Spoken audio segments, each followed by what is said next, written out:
Welcome to Performance Talk with your hosts, Yul Gordon and Chris Costa, where professionals discuss the latest news and developments in the profession and all areas that affect sports performance, strength and conditioning, nutrition, recovery, performance, and much more. Listen now to your host and this week's guest, next on Performance Talk.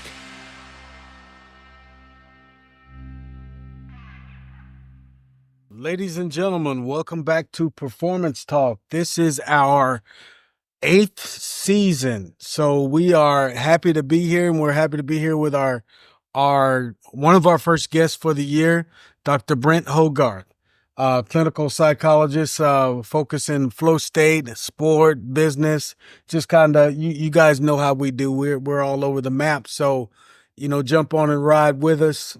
Dr. Brent, tell us a little bit about yourself, or tell our audience a little bit about yourself and what you're doing. Sounds good. Well, happy to be here and Happy New Year to everyone here. Most importantly, I'll just say that I'm a recent father. I was telling my man here, going to be a 2 under 2 here in the fall. So yeah, first and foremost, I'm a father, but I grew up, to be honest, a pretty out of control kid. I'm here from Vancouver, British Columbia. I was an elite athlete. I was a provincial gymnast, so high competitive athlete, but I was also constantly in and out of court. I actually ended up being charged with assault 3 times by 6 Come people. on, man. Yep. Charged with assault causing bodily harm, assault with a deadly weapon. Eventually was sent to military school. So clearly I had a pretty untrained mind. I had 2 older brothers, pretty, aggressive household, I'll say, and competitive. And I didn't know how to harness that competitiveness and that drive and that passion to, in some ways kind of prove myself. And so that led me on a long journey. I ended up going for college, did kinesiology, but most importantly, right after that, I went to India. I was probably 21. Going to India wasn't quite as popular at that point. And I found myself in a Buddhist monastery, and I found myself listening to a nun that kept saying, "You are the boss. You are the boss. You are in control of your thoughts." Now, that was a very radical statement for me. I had never thought that I was in control of my thoughts, let alone my emotions. But what the Buddhist nun kept saying, again, Buddha is a cognitive behavioral therapy. He's saying you are in control of your thoughts, was that with training, with learning to come back to the moment over and over and over again with a particular quality of mind, we can actually learn to catch these thoughts, whether they're destructive thoughts, angry thoughts, distracted thoughts, you name it, very early, when we can gain a level of mastery and control over them, and almost really learn to weed out these negative thoughts and calm the lake or the ocean of the mind, so there's greater clarity and insight and awareness. And this just lit a fire under me. I was there for a few months, and I said, I got to get more of this. I need to understand the science of it. And so I've been very fortunate. I ended up moving to San Francisco. I did a master's in sports psychology, a doctorate in clinical psych, and the whole time I was studying the science of getting into the zone, or what's known as flow state, and how we can train our mind to enter flow with a particular flavor. I was really interested in understanding flow and how to train them to get into it, but really how to also protect against what's known as flow's potential dark side. So I got into flow as, street fighting, graffiti, high risk behavior. But I wanted to know, how can we harness flow so that it actually leads to a well-lived life? We often think of flow as just this optimal state of consciousness, this optimal quality when we feel and perform at our best. But the reality is you could be in flow doing something that leads to absolute chaos in your life in the long term. And so that's been my journey education-wise. And then, very shortly, I'll summarize. I've been very lucky over the last decade to work with some of my mentors and leaders, starting with Stephen Kotler with the Flow Research Collective. He's written, I'm sure your audience knows, a number of books on flow state, the rise of Superman, stealing fire, the art of impossible. So it was a neuroscience-based training and teaching that I was fortunate to lead executives over for about 4 years, I should say. And now I work with Dr. Michael Gervais at Finding Mastery, leading enterprise size companies on mindset training. So our clients are some of the largest companies in the world, from Microsoft to Dell to Maersk to you name it. And it's really fun training mindset and sport and performance psychology with at scale, And lastly, here in Vancouver, I do have my private clinical practice. So I am a licensed clinical psychologist, really focusing on helping adults with ADHD. I do very thorough, robust ADHD assessments, and then really focused high performance or flow coaching with these people. So yeah, I'm kind of all over the place. It's been a privilege being on this journey, and learning to study the science of training the mind gives you the opportunity to work in so many different contexts. Because fortunately, we all have one, and we're all in demand to learn how to make it work better. Right. Yeah. I mean, one of the reasons we worked very hard to make sure our schedule would fit for you was we know that you were an ultra athlete, or still are. And More we've so with kinda, my son now, every damn morning. It's yeah, I got you. I got you. You long distance and no sleep and Mhm. and all that good stuff. But walking, and we'll talk about that a little bit more. But walking in the shoes of an athlete and preparation, you probably hit all the roadblocks and know all the potholes and all those things in your thinking and how you approach. How important is the plan for preparation? You know what? It's a great question, and it's something I'm gonna be 100% transparent. I haven't been the best at throughout my life, and still is an area of a growth edge for me.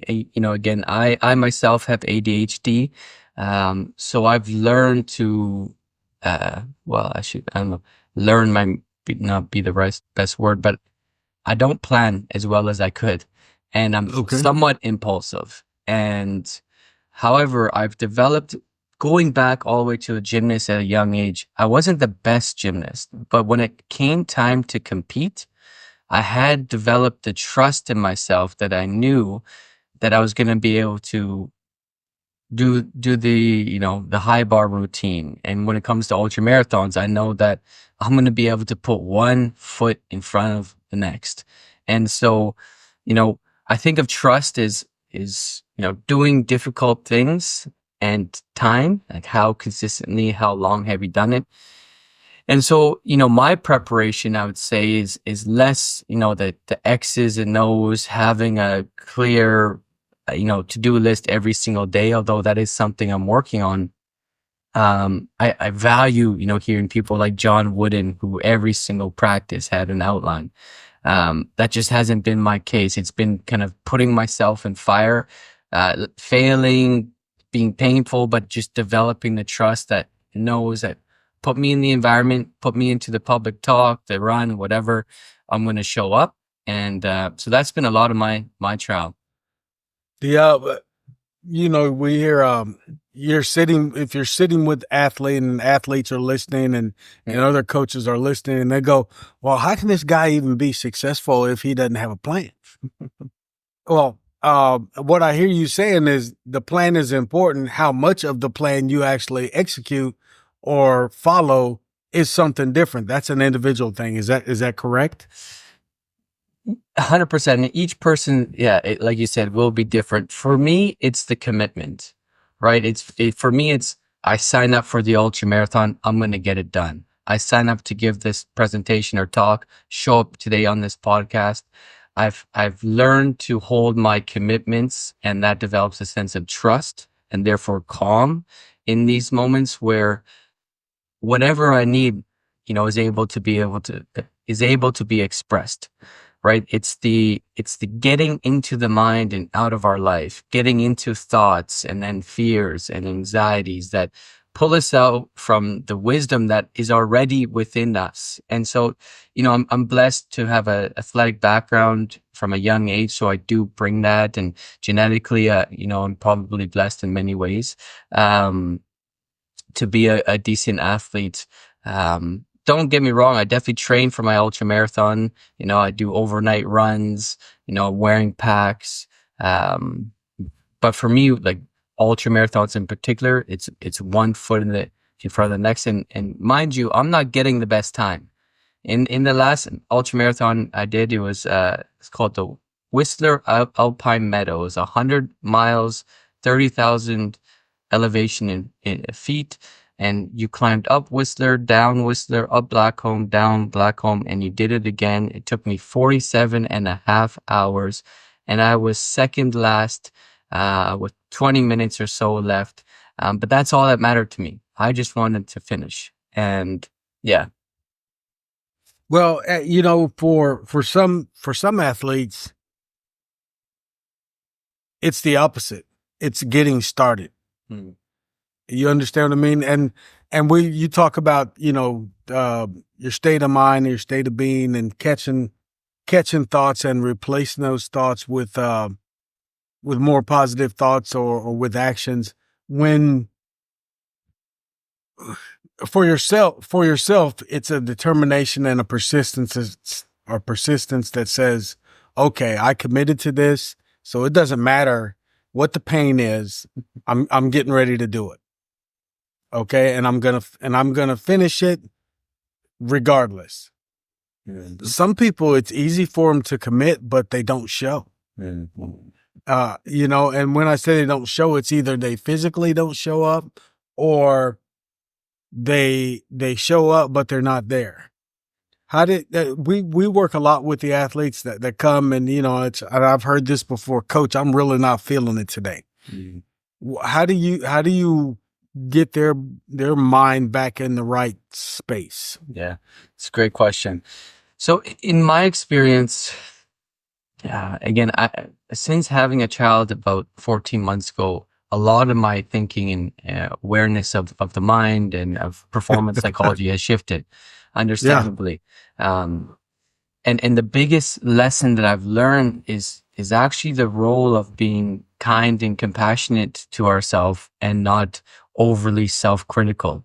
And that's a huge shift for me. I told you I have a background in fighting. I have a background in doing some maybe impressive athletic feats or education, but a lot of the time I was doing it through beating myself up, through being critical, for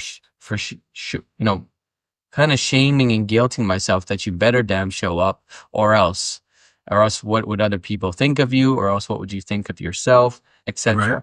And again, for someone with ADHD, we tend to have lower dopamine and norepinephrine. That criticalness really energized me. It gave me that fight or flight to engage, take action. However, as the saying goes, as the means, so the ends. So while I could have achieved some maybe important things in my life, because I did it through a means that was very critical to myself, even if I achieved whatever I wanted, I would still end up at the same place. Maybe not liking myself as much as I could, maybe still being anxious or frustrated or agitated. And so the biggest lesson I've learned over the last couple of years is the research is actually very clear that when we're kind and compassionate to ourselves, we maintain high motivation, we're more resilient, we actually maintain higher standards and expectations for ourselves.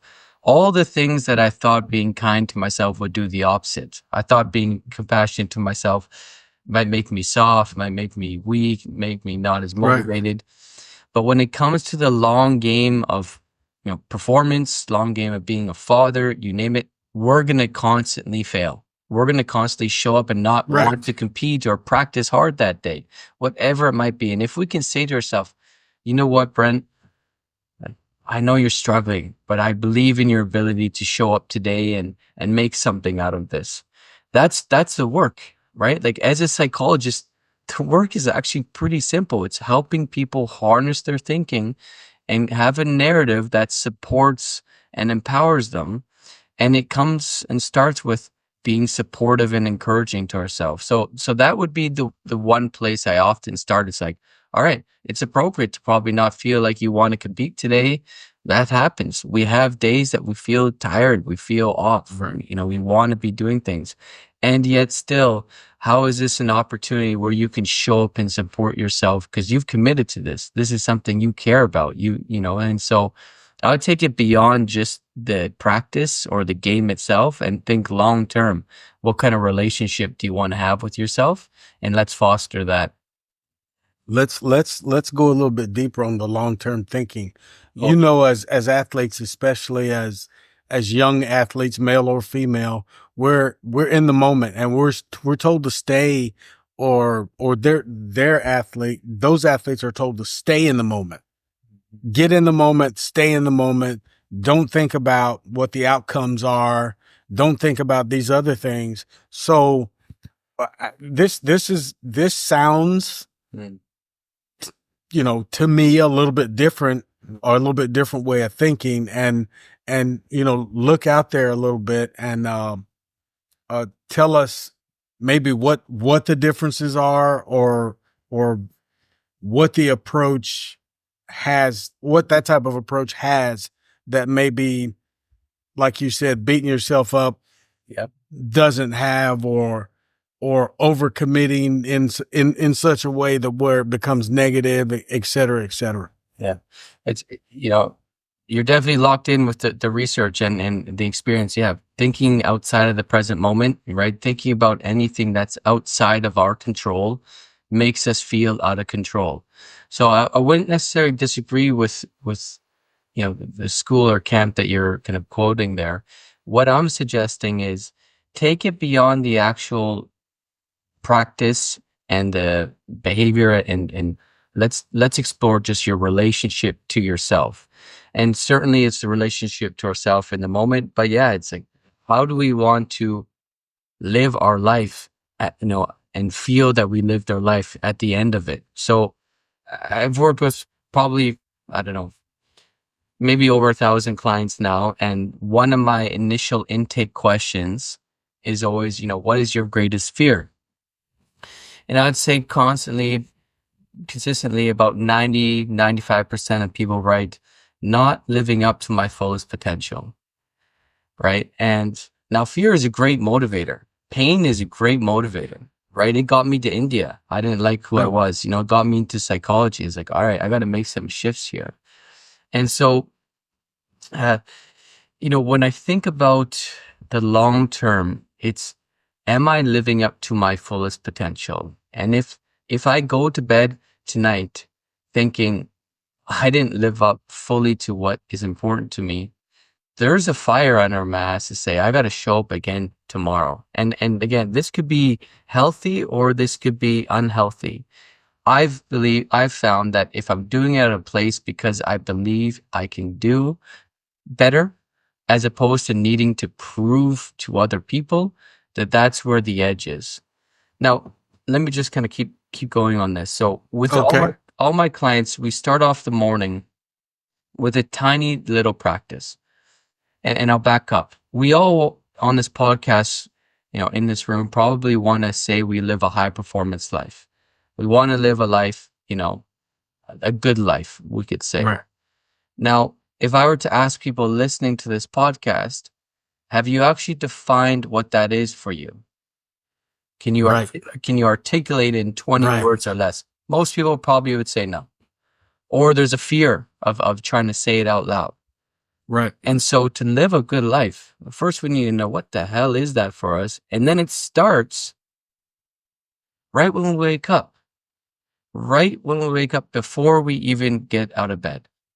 And so a practice that I've learned with Michael Gervais in Finding Mastery, and something, again, I do with all my clients, especially clients with ADHD, is before we get out of bed, let's do a morning mindset routine. A tiny little habit, a tiny behavior that when we do primes us to have a good day, a good life, but also develops a sense of trust that we will stick to our word. And so the practice is simple.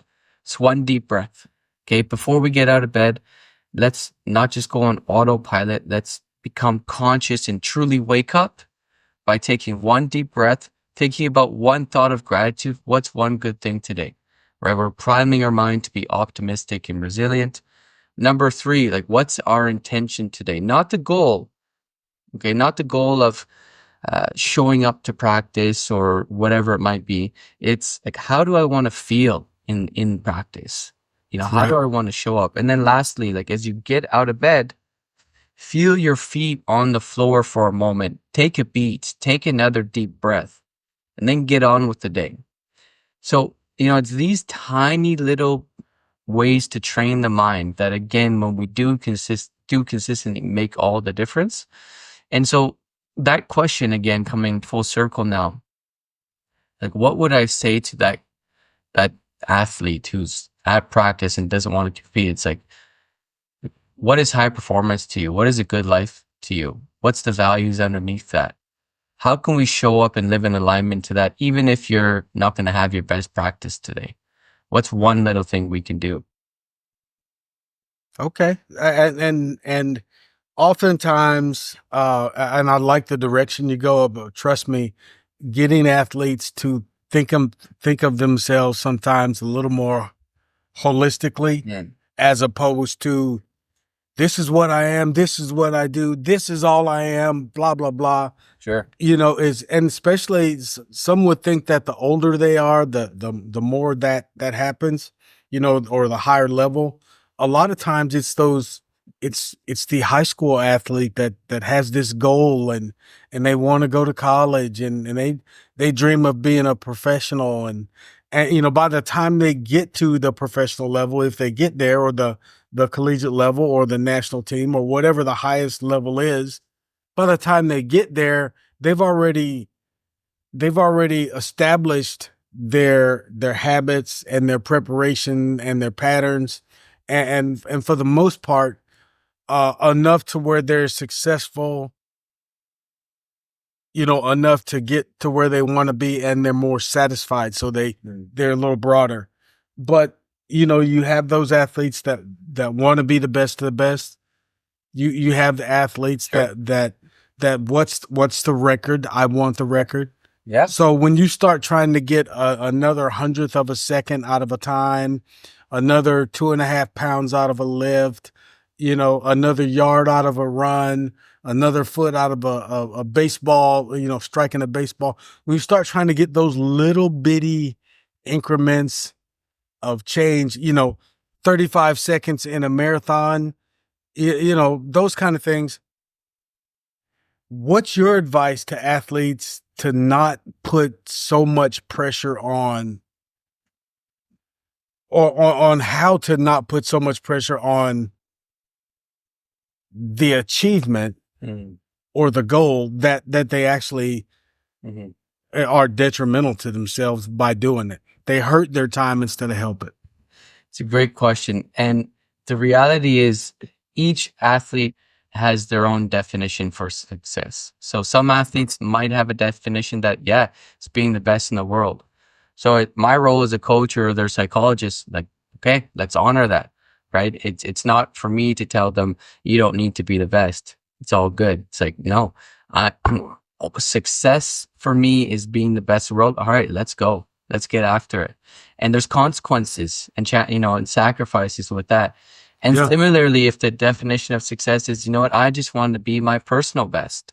Well, if that means last place in your ultra marathon, you have to accept that that's high performance too. And so there's pros and cons to each. What I would share is, athletes' performance is often a beautiful reflection of their relationship to themselves. So when athletes, and all of us, are able to accept and love ourselves, we tend to do things that are required to be at our best, right? It's like, for my son, I'm willing to do whatever it takes. I will be hit by a bus gladly so that he's going to be okay in his life. And when we have that level of love and care and support for ourselves, I've found similarly with athletes, they'll do what it takes to be at their best. But when they're critical, when they beat themselves up, when they say they're not good enough, they'll avoid practice because they'll reinforce that. They won't give their self the best effort because, why would they? They don't care about themselves as much as they, as they could. So that's what I found. And it's really fascinating with athletes, especially recently I'm working with some golfers, and golf is such a tough mental game. And the fears of, like, let's just say having the yips in golf. And what is, the common fear is, it's frustrating, but it's like, what are other people going to think of me? Am I the head case here? And when you love yourself and you accept, hey, no, I'm struggling right now, you don't get caught up into that mind loop. So that's something again, counseling as a psychologist in sport or business. Yes, we're talking about sport and business performance, but we're talking about our relationship to ourselves. Let's go down that road just for a second. The counseling and the actual execution of counseling in sport with athletes. Oftentimes, as a sports psychologist, I know that you are meeting the athlete where they are. You are with the athlete where they are, because your professional help may not just be needed in your clinical setting or in your office.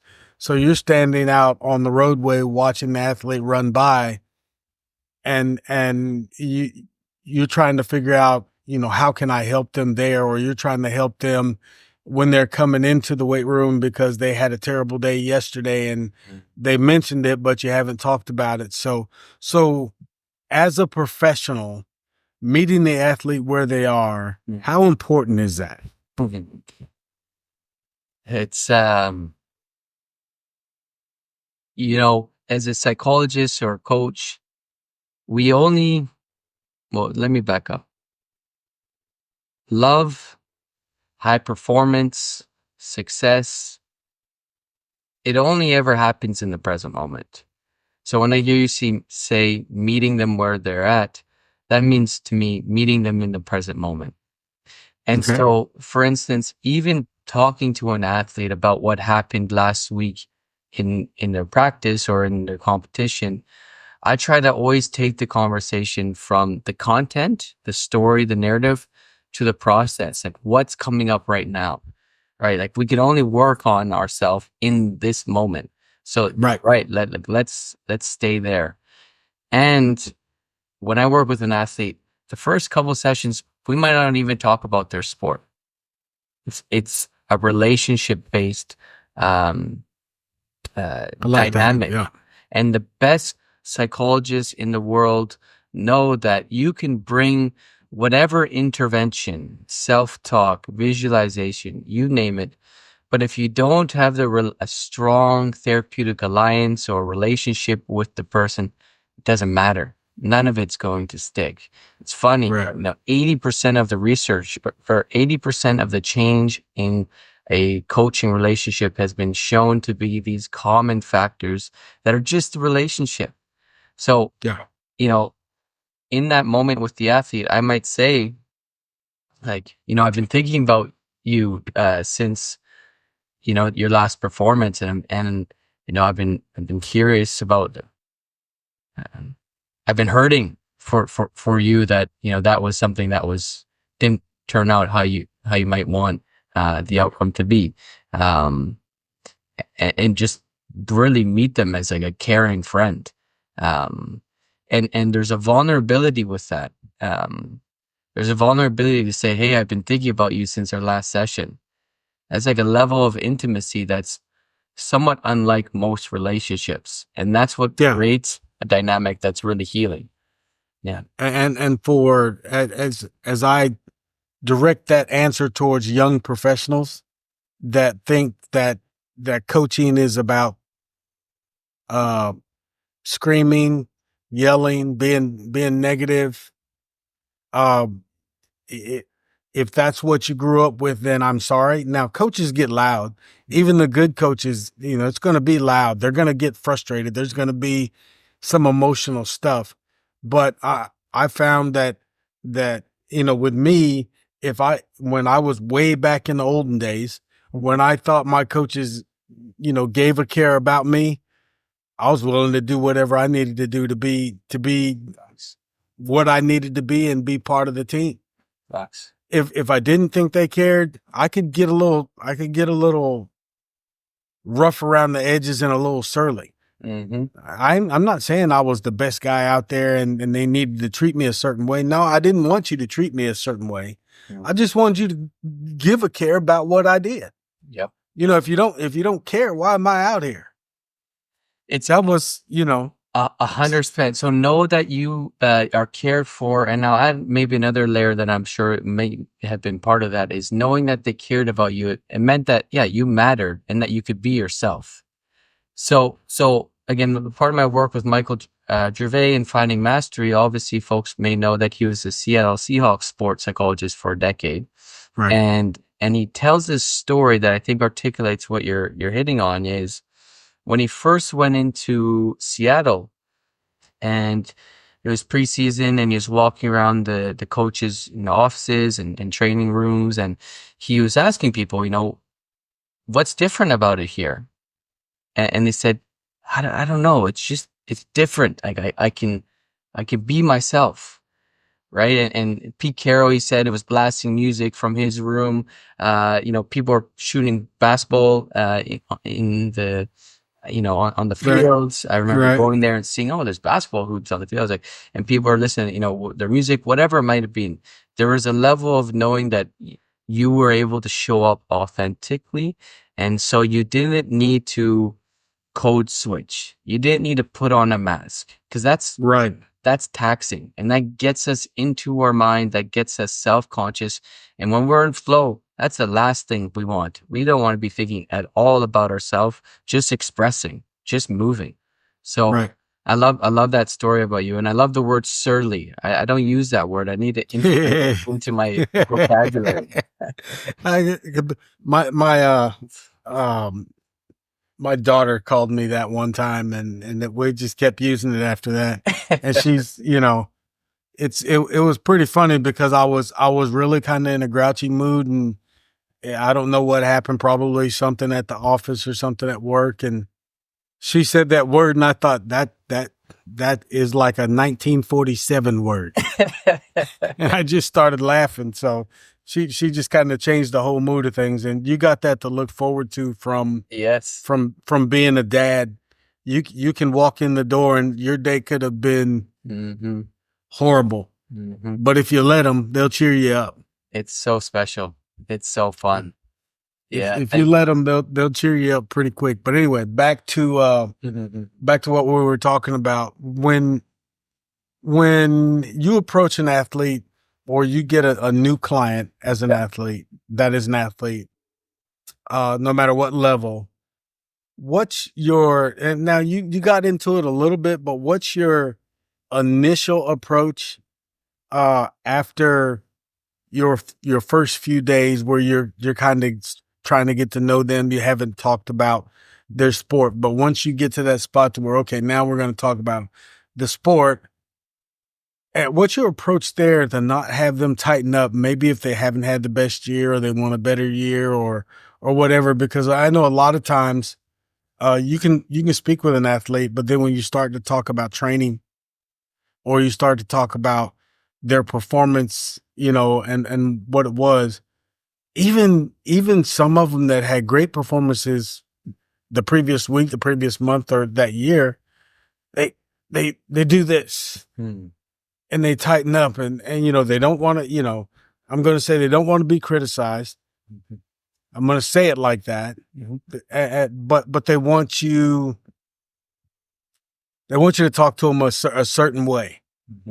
How do you get to that point of trust where they hear what you're saying, then they understand, hey, look, he's only telling me this. He's not trying to break me down or not trying to pull me into a gutter. He's trying to let me know where I'm at. Right. So you got to take that first step. So how do you do that? So I typically would say something along the lines of this. I would start off the conversation by saying, I have high standards and expectations of what you can achieve in your life. and I know you can achieve it. If we're working together, I might say I have high standards and expectations of what we can achieve as a team, and I know we can do it together. So what I'm doing there is it's like a magical feedback statement that includes many social belonging cues. Okay, so Right. you're special. We have a future together. We have high standards here. It feels good to say. It feels even better to hear it. Right? We want people to hold us to a high standard. We want people to see that, we can achieve something great. And so that's where I'll often, and I'll say this to every client after our first initial intake call at the end of it. And I love saying it. It's like, I have high standards and expectations of what we can achieve together in our coaching relationship. And I'm going to hold us to those high standards. In counseling, oftentimes it's a lot of talk therapy and a lot of processing and not a lot of holding people to high standards. So Right. that's where I typically would start. And to your point around athletes tensing up, there's specific mental skills that we can train. Okay. Whether it's training to be calm, whether it's training to be optimistic, whether it's training to stay focused, there's specific tiny behaviors that can help us train these skills. So for instance, when we're anxious and we're tight, how do we down regulate our nervous system so we could be more in an optimal zone? Well, our ancestors did one thing for thousands of years, and it still works well for us. We breathe, right? After a stressful day, a stressful run, or emotional conversation you have with your friend, and you go back to your house, what do? You go, Right. Right. I just found myself doing that while you were saying that. Yeah. You breathe, you pick it up and you let it down. exactly. And so, as people who are seeking high performance, we want to do the front loading. We want to do the training of our breath so that when we're in a moment that's consequential, we can access that ability to down regulate quickly. And so if I'm working with an athlete that needs to be calm, it's taking 10 deep breaths in a few different environments each day. Doing that consistently trains you to be able to approach those different hard, challenging environments and to stay in your optimal arousal zone.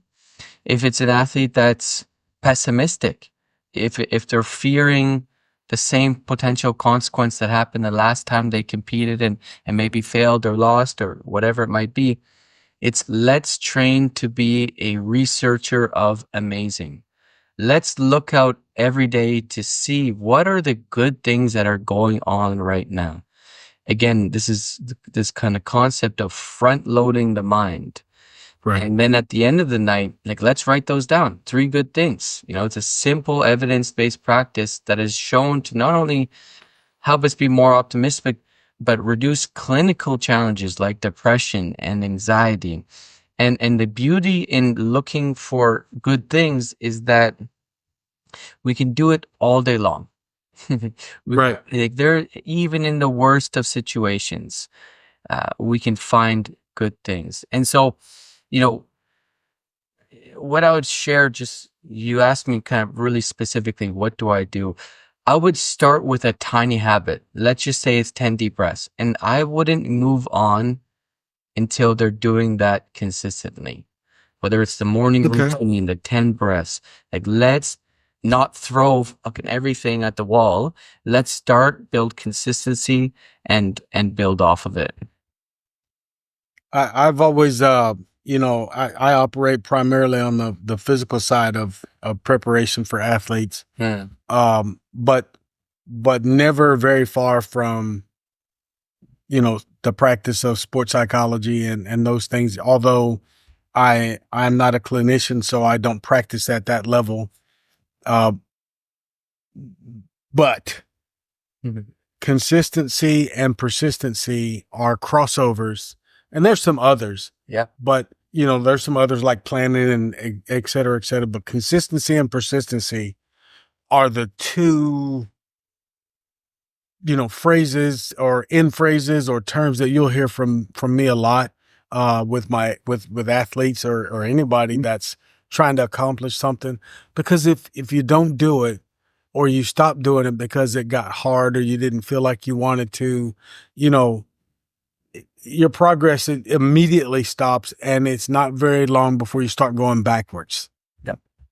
Yep. So you know, we go ahead. And I would just add, like doing the 10 deep breaths, or doing, being a researcher of amazing and writing the 3 good things, or doing that little morning routine I shared earlier, just starting with 1 deep breath. When I was kind of mentored by again, Dr. Michael Gervais, I said to him, I said, Mike, these are really fucking simple things. Is this Right. really what the best in the world do? Like, this seems really basic. And Right. he said, yeah, the best in the world do the simple fundamentals, but they do them consistently and better than anybody else. And that level of simplicity is real wisdom. And I share that just because we overcomplicate the path to growth. We make it so much I more like that. difficult, right? And then we either don't do it consistently because we fall off. There's too many things. It's overwhelming. So again, the value of just picking one tiny behavior, build the trust in yourself that you can do hard things, that you can commit to your work. Start there, and then we can build on top of that, right? So let's continue and expand and take it out of the individual practitioner and away from the athlete. Let's go to the next level and talk about the profession. Okay. You know, how is the profession now as opposed to how it was when you started? You gave us an idea of how you started, but what was the profession like when you started? Was it welcoming? Was it accepting? Was it well grounded in research? Where was it? Was it more clinical? That was sports psychology respected and performance psychology respected? All those things. Where was the profession then? Where is it now? And then we'll ask you later where you think it needs to go. So are you talking about specifically within sports psychology, the profession of sports psych, or are you talking about within the I'm talking about context I'm talking about the entire profession of psychology? of psychology. How Because it has a lot of fingers. From organizational psychology to educational psychology. So how is that in your mind? Then we can bring it down, draw it down to how is performance in sports psychology accepted, and then where you need it to go, or where you think it should go. I think that I'm very lucky to have to be standing on the shoulder of a lot of the psychologists that did the groundwork for, let's just say, sports psychology or performance psychology to be accepted in our modern era. So I'm incredibly fortunate that by the time I came back from India and was in grad school, there was papers being published all the time on the benefits of mindfulness training in sports psychology. There was articles in GQ and Sports Illustrated, etc. There's athletes now all the time talking about the mental game. Whereas, I'd say 30 years ago, you'd have a quote or an athlete saying, 90% of the sport is in the mind. But then you'd have coaches or executives that, again, would have a fear that this sports psychologist is going to come into the arena and create a bunch of head cases, right? Right. Find problems. Yeah. Find problems. And, right. I had an opportunity to, have a very thorough interview process with an NBA team and what flew down. And that, that was still their concern. Like, how do we create an environment that doesn't create, to your words, problems? And so for me, the field of positive psychology has done so much for us. And again, the field of positive psychology, really beginning with Martin Seligman and Mihai Csikszentmihalyi, said that we need to create a counter to, let me get it. We need to create a counter to this book right here. we need to stop diagnosing people with mental disorders. Exactly.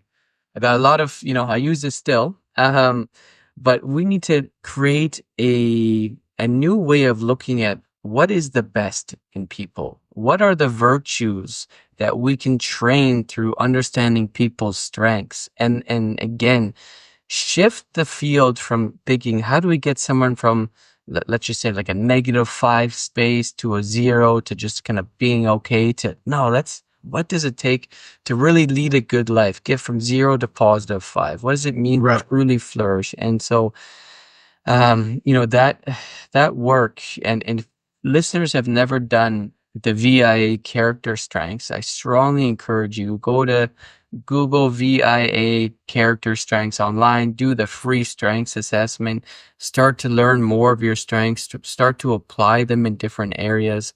And so, that was a huge shift. And again, what emerged from the field of positive psychology was not only strengths and mindfulness, but this concept of flow, this concept of we can enter an altered state of consciousness where we perform and feel at our best. And there's specific ways we can trigger it. And what I would say has emerged over the last decade, even more so, that has given credence or trust in this work, is the neuroscience. When we can underpin our interventions to how it's shifting brain waves, how it's shifting neurochemistry to the succinct neuroanatomy of what's occurring, we trust it a lot more, and then we know that we're actually able to train it. So it's that gunpowder to the reaction that you want. You know what I mean? Yeah. So without the gunpowder, you don't get the reaction you want. Right. So you got to have that. Doesn't matter how big your bullet is, if you don't have that connection, which is the neural part, then you don't have the reaction that you want. So yes, that's my knucklehead way of understanding what you just said. I like it. I like that. But for me, I tell people, don't be afraid to simplify this, and don't be afraid to say it out loud. If a lot of times, if you don't know what something is, or you don't have a complete understanding, when you say it out loud, the gunpowder goes off, you get the reaction you want. It's this, like I said, it's the Fred Flintstone way of helping me understand, so I try to pass it along. Yeah. But can you give me an example of, I want to understand that more. So is it like the talking out loud is similar to thinking out loud, and then you gain insight from it, or is it the feedback you get from other people that you get to learn from and have greater insight? This is all part of my journey in self-talk, a positive self-talk. Yeah. And being able to go, okay, you know what? You're not the best at that, but you're not the worst. And you can be better if you do these things, but you don't have to be better. You just want to be better. So get better, but forget the pressure. Yeah. So I just connected all of that stuff and got rid of the baggage. All the judgment. Right. I love that you brought it to self-talk and how important that is for you, or has been for you, and I'm sure is, and it's the same for me. And yet it's very easy for us to dismiss self-talk is just like another tool in the toolkit of performance psychology, where it all comes down to what we say to ourselves. Confidence, action, everything, our well-being comes down to what we are saying to ourselves. And again, I want to double click on that and cement that, because we can overcomplicate. Like, what do I do to get out of this situation? What do I do to be a better athlete? It's nourish the narrative that's within your head, right? The way that we're thinking about ourselves or the world or others right now, it's a result of a habit. It's a result of how we've thought in the past. So we can change that, right? We can front load that so that in the future we're more optimistic, more calm, more Right. engaged, and yeah, it's beautiful. It's a beautiful opportunity we all have. I told one young lady, we were talking, and she was, she was carrying around some negative thoughts about herself, and she spoke about that all the time. And I said, how bad do you think you are? I mean, you act like you're the worst athlete in the world. Mhm. I said, why are you wallowing in the muck? Mhm. I said, raise up and look at yourself the way everybody else is looking at you. Mhm. And then once you raise up and look, you realize, well, this muck is not so deep. I can actually sit up. Mhm. Well, it's not so heavy. I can actually stand up. Mhm. And you start making yourself better step by step. But again, Fred Flintstone, Barney Rubble, those guys, I break it down to that level so I understand what's going on. So, I like that analogy and I like that metaphor. And I'm not a super high IQ, although I've done, I guess I'm considered an academic. I'm really more a layman's blue collar kind of guy. That's the family. welcome to my world. Yeah, exactly. So again, my family business is in construction. That's what I grew up in. And I like the analogy that you shared. And another way that I found is very simple is to just think about the mind like a body of water, an ocean or a lake. And when it's turned up, right, when it's wavy, the sand, the mud, etc., is just, it makes the mind, it makes the water murky. And Right. so we have the insights, we have the wisdom within us, and training the mind to be calm through mindfulness, right? Through non-judgment, to your point, through coming back to the moment over and over again. It will, in and of itself, uh, uh, reveal the correct answers. And so when we can do that with an athlete, through having a relationship that brings us into the present moment, brings them into the present moment, allows their mind to quiet, not throwing a 100 tools into it, just helping them simplify and be present. It's amazing how much further that can go than just being a coach that gives them a bunch of rules to follow, and they even more lose connection to their self. And that's something I meant to hit on earlier when we said, okay, let's go deeper. Like the relationship to the self. That doesn't go much deeper than that. Right. And whether it's someone considers it God, whether it's someone considers it their soul, whether someone considers it just pure awareness, whatever it might be, there's depth to the relationship to the self that if we're going to perform at our best, in my experience, we need to be able to be grounded in that. And yeah, I'm curious if you have anything to add on to that. Well, as far as relationship to self goes, I've always thought it was, everybody says, well, you got to be self confident, and you got to be this, and you got to be that. Um, uh, from my perspective, you have to like yourself. Yeah.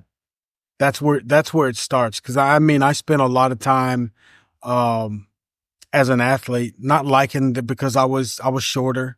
Mhm. I wasn't initially as fast as I wanted to be. I got much faster in college, but Mhm.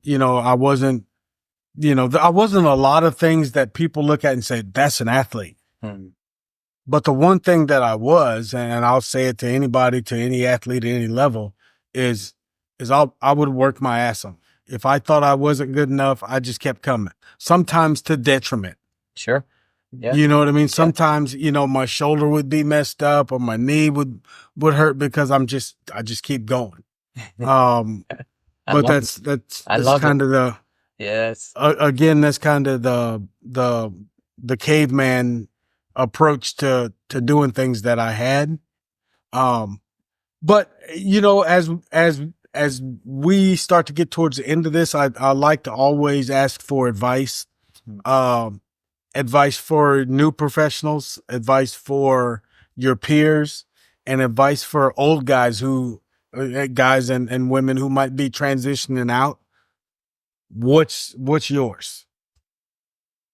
What's my advice for people within the sports psychology? Yes.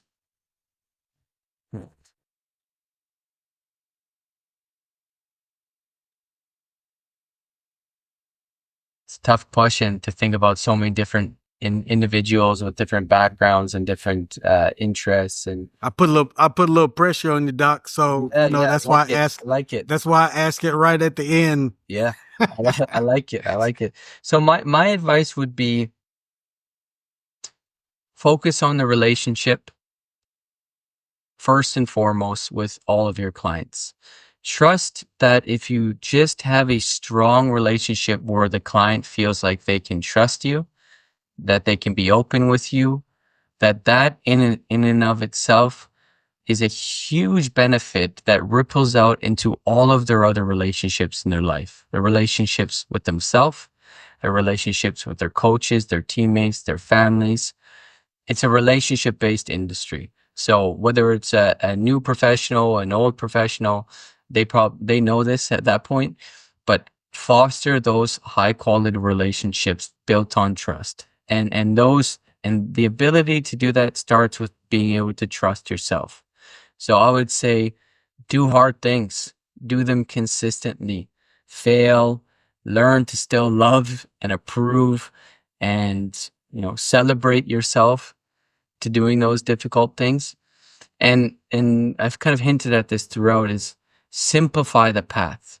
Again, focus on the relationship, focus on tiny little behaviors that make all the difference, and always recognize and articulate we can train this mind of ours. The untrained brain, the ancient brain is like a drunk monkey, but we can train it. Drunk monkey. A drunk monkey double fisting at an open bar, That's the expression. I haven't heard that one in quite some time. Exactly. And so we can train it. And again, what got me excited into the field of psychology was my time in India, that in a Buddhist perspective, that you can train the mind to a state of perfection, right? It might take eons, lifetimes in their view, but that you have a high aspiration of what's possible, whether it's in your career, whether it's for your individual athletes, and yeah, hold that standard.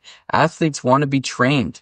They want to achieve great things. And so, yeah, those would be probably my insights to both the younger and the coach or psychologist moving out of the field. The last thing I'd say to maybe the older psychologist, it's interesting to think about me providing feedback to an older psychologist. Would just be like, first and foremost, like, thank you. You've done so much for the field, so much for your athletes or clients, and like, enjoy the continued relationships you have. Life can be easily caught up, especially as athletes, like thinking about what to achieve next. But the ability to achieve being here now and present with those loved ones, hopefully they're surrounded with, just the moment. There's nothing more special than that. So I'd just say thank you and enjoy. Right. Well, Brent, it's been outstanding having this conversation with you. We could probably talk another 3 or 4 hours, but we'll save that for the next time. Next time we pop the round table up with Cawthon and O'Connor, we're gonna send you out there and let you get in on that. Please, I'd love to. I missed the last one. That's all right. To it. I look forward to it, and it's a pleasure to sit with you always, and to be grounded in the caveman, simplicity. There you go. Reality. I like being a cave person. He says, I like being a cave person. Yeah, we overcomplicate life. You got all this technology, and it pulls us away more and more from the strength and power of being present and being connected to our animals. Listen. I have I once called one of my instructors an egghead because he had a PhD. He said, "Well, why are you working so hard to get yours?" And I just started laughing. I said, "Well, I guess I'm an egghead too." So there we are. But listen, Yep. hey man, it's been great. I appreciate your time. You bet. I appreciate everything you're doing. And yeah, ladies and gentlemen, this has been Performance Talk. Our guest today has been Dr. Brent Hogarth. We hope you enjoyed it. Thank you, folks. Thank you, sir. Appreciate you.